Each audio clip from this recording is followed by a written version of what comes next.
จวบคำยังไงเด้อปัดโถเสียบอีหลีสบายดีเด้อพี่น้องมาให้มาสวนคือเก่าเนาะมาเอาบรรยากาศเนาะเสาร์อาทิตย์เด้อเนาะเอาวันนี้ก็ภรรยาเมียก็เฮ็ดข้าวซอยพันธุ์ให้กินมาซั่นเนาะโอ้เป็นตาเสียบบ่พี่น้องมาเด้อกินน้ำกันเด้อม่วนน้ำกันกินน้ำกันเนาะขั้นตอนมันก็ง่ายๆเนาะเอามักทั่วเอาหอมป้อมหอมกันกอกกันกำใส่ซะแล้วเนาะแต่อย่าลืมลูกโดดเด้อเนาะลูกโดดเนาะใส่แล้วก็เอาน้ำหน้าข้าวซอยนี่ใส่เนาะใส่หลายเสียบหลายเด้อพี่น้องอันนี้นะ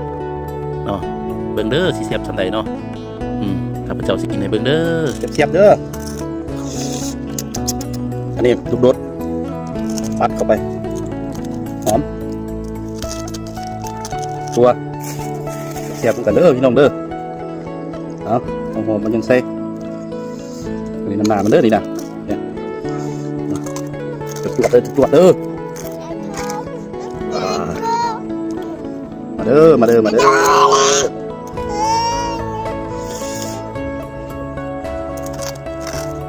เด้อ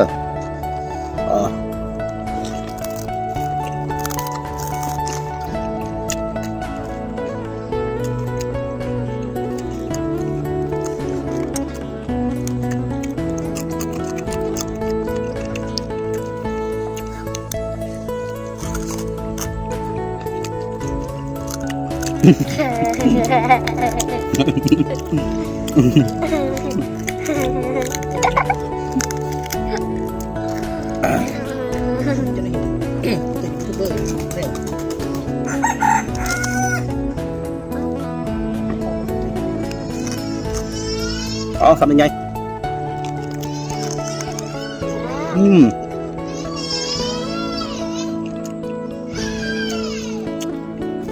มาเด้อจวดๆน้ำกันเดี๋ยวเขาซอยมาใหม่ๆผลิตใหม่ๆประจัน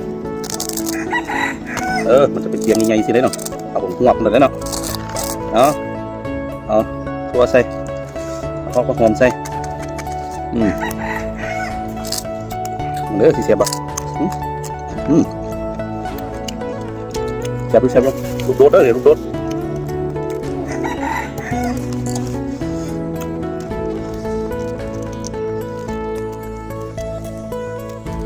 ได้หลายเนาะได้หลายจึงเสียบหลายนี่เด้อ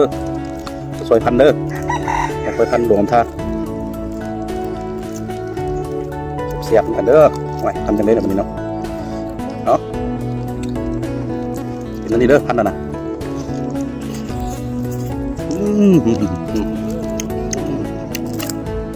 ครับสมผมไม่เป็นไรเนาะ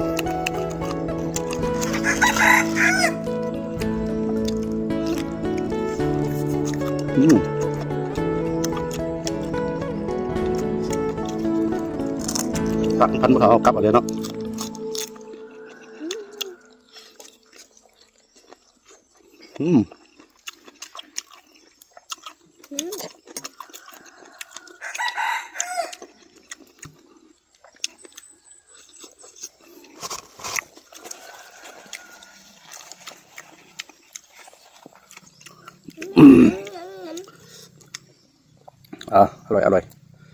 อร่อยนี่อร่อยเด้อ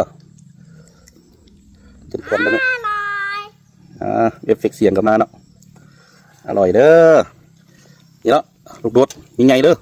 ใส่เข้าไปน้ำตาซึมได้เนาะโดดเลยโอ้พักก็ได้เนาะอร่อยหน่อยน้ำกันเด้อนี่นะลูกยักษ์เนาะอันนี้เนาะนี่เด้อคำยังไง